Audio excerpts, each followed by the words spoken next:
I've got a new Shopisode for you all. I have a video that should be coming out probably a day or two before this one on me processing tons and tons of burl for resin casting and stabilizing.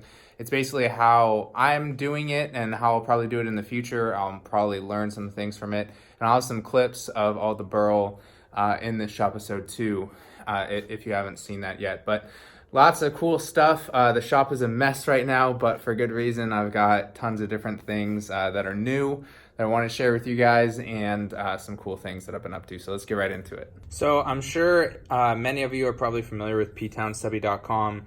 They sell tons and tons of molds. This isn't sponsored or anything by them. I wish it was.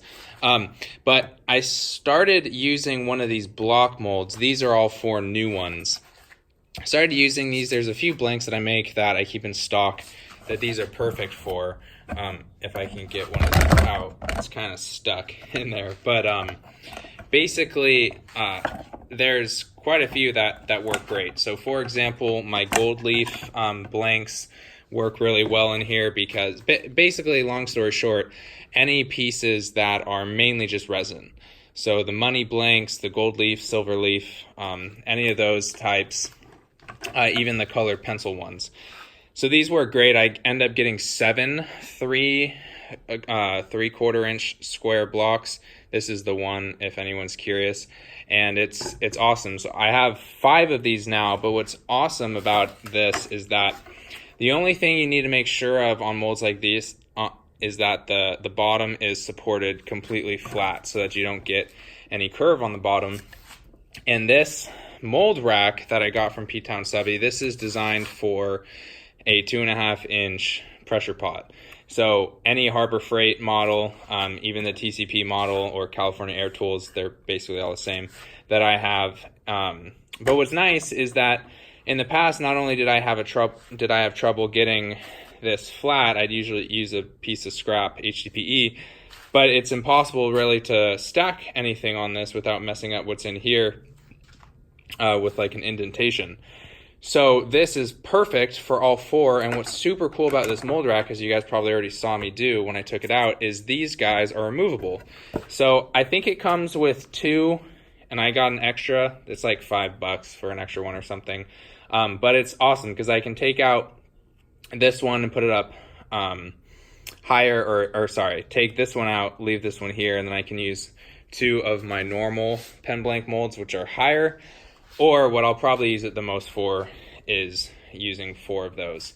So that is really cool because I also got a big one for my 5-gallon pressure pot. And what's really, really nice about this one is that I'll be able to take all of these out. And basically, sometimes when I'm doing 5 batches of pen blanks at once, which is really only if I'm doing limited edition ones, because I'll usually just do 1 color for each, I like to stack them all, and the highest pot that will work for this is this one. It's the only one that it'll actually work for. But the problem is that this guy is so big that filling it up with air slowly takes a while, and after mixing up 5, I kind of want to just let it go full blast and fill it up. However, that may mess with the resin. It may splatter the resin. So this is a way where I can actually have a blast shield on top, still have some flat HDP on the bottom to stack from, and then put it in there. And obviously the main purpose of it being able to use the shelves too, which I'm really excited about. So hiding under this guy, another cool thing is I got a ton of maple burl pen blanks. I bought these from a supplier that I'm not going to disclose, unfortunately, because I was able to buy in bulk and get a really, really good deal.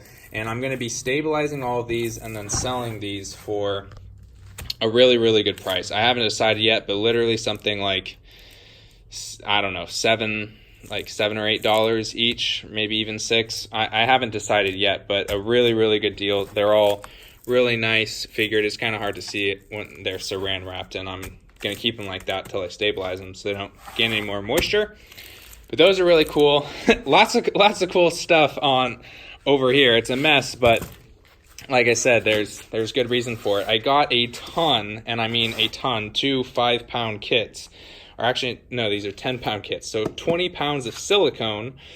This is mainly for a customer of making some molds that are going to be for finished products basically, but this I'll also use to make some fake burl molds for you guys to make a video for that, which will be fun. I'd like to have a couple different types anyway, and so I mean, like even the catalyst bottles are really big. So I think that's about it over here, but I've got quite a few more things to share with you guys, and as always, definitely leave any comments down below with questions about any of this stuff.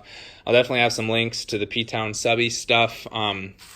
Fred Wyson, or Wisson, I'm not sure how his last name is pronounced, but he's the owner, and his wife, and they're awesome. So like I said, it wasn't sponsored or anything, but these guys were super, super worth their investment in my opinion. You can pay like $5 or $10 more and get the your logo engraved on the top, which is pretty cool too. So anyway, we'll move on to another thing.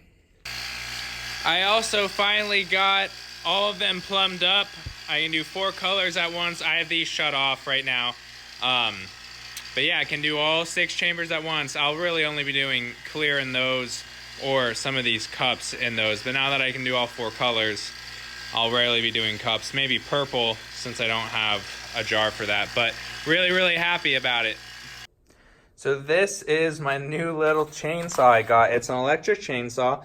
And I'll show a clip after I'm showing you guys this of me cutting up all of the burl, but I'll leave a link down in the description. It's a 16-inch Works, as you can see right there. And it's awesome. I mean, my only experience with a chainsaw before this guy was using my dad's like big steel chainsaw, which is obviously gas and nice, but this cut through some pretty big pieces of burl without a problem. Obviously, there's some downsides of having extension cord hooked up to it, but it worked great in my opinion. I mean, it's a 14 and a half amp actually, engine or motor, and I had the lights on in here and some other stuff, and it never tripped a breaker or anything like that, and I feel like I probably was maxing it out. So anyway, nice little pickup. This guy was like $60, maybe 70, maybe 69, I'm not sure. But I would highly recommend this guy if you're looking into getting a chainsaw. Don't need anything huge, but something that can't be cut on like a bandsaw or normal saw.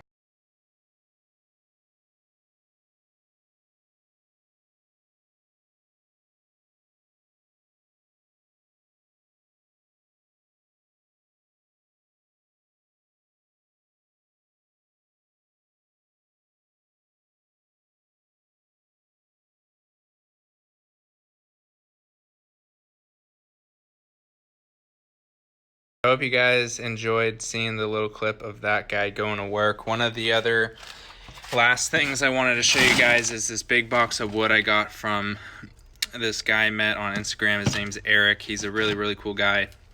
This is some olive root burl, and this thing is really heavy. It has some amazing figure.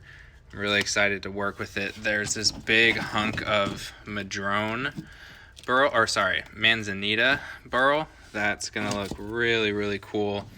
Some aspen wood, bunch of little different cool things in there. He gave me some Claro walnut and some slabs of it, or little slabs I'll show you.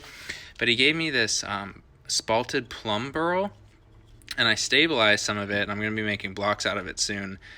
And it's beautiful. It has this like red pinkish heartwood, and it has these like, this piece actually doesn't have too much spalting, but this is a good example. The spalting, which are like dots, are the same color as the heartwood, and it's really beautiful. There's a great angle of showing it. It's really interesting, so I can't wait to have some pieces of it stabilized. And thanks again, Eric, if you're watching. I really appreciate it, buddy. Stuff is gonna be amazing. And just to show the slabs really quick, I think I'm gonna make either like some serving boards out of it, or slice it down the middle and do like a little epoxy river something. I don't know what it would be though, because it's already a perfect size for a serving board, so we will see. if anybody wants one of these, we could figure something out. So anyway, thanks again, Eric. Definitely be putting it to good use, my friend. All right, everyone. Well, that's about it for this Shopisode. Thanks so much for watching. I've got quite a few videos planned. I'm going to be showing a video on me stabilizing all of those pen blanks that I was showing. I've made tons of different stabilizing videos, but I was thinking this would be more of just like a how to stabilize pen blanks video. And I also want to stabilize some of those in different dye colors too, and kind of keep those in inventory as well. So if you think that's a good idea, let me know as well. I could kind of throw that into the same video. I've already done the multi-dye video, so I don't think it would really make too much sense to make a dedicated video for that. However, let me know what you think. The other thing I have planned is making the mold, the fake burl silicone mold video, so that will be coming soon as well. And let me know what you guys think about all the stuff I showed you. Any comments, any ideas for future videos, anything of that nature are always welcome. So thanks so much for watching. That's enough from me. Like the video if you liked it, subscribe if you're new, and I'll see you in the next one. Thanks so much for watching.